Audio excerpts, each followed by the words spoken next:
The city of Albuquerque is still working to clear its backlog of untested rape kits, but progress is being made, according to officials. News 13's Allison Martinez is here with how many are still untested and what's next for the ones that have already been cleared. Allison. Madeline, today Mayor Tim Keller announced that half of the 5,000 rape kits have now been tested, and there's a plan in place to make sure the rest get done in a timely manner. Thousands of untested rape kits from Albuquerque are finally seeing the light of day. As of today, we roughly have gotten half the backlog tested.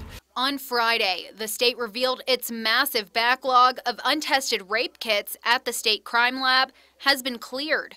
But we know Albuquerque has its own lab and its own backlog. Over 5,000 untested kits dating all the way back to 1981.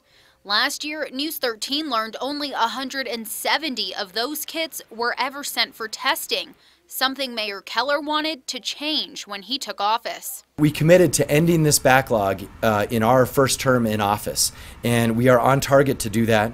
APD and the Sexual Assault Evidence Response Team were required to come up with a plan to have the kits tested as quickly as possible. We have tested 2,874 kits. And to now make sure this doesn't happen again.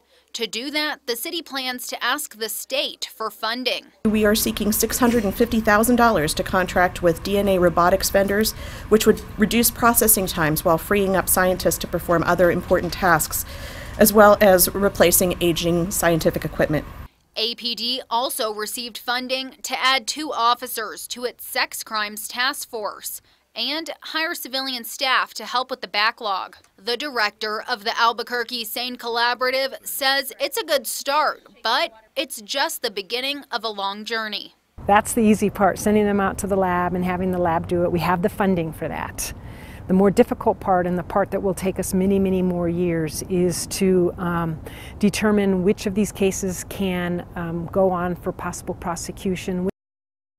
The city says the tested kits have had a 20% match rate to an offender's whose DNA is in the national database. But at this point, just 4 cases have been sent to the DA's office. The city hopes to have all kits tested by the end of 2020. Back to you. All right, thank you, Allison. In the next year, Albuquerque SANE Collaborative and the city hope to roll out an app to help victims track the progress of their kits.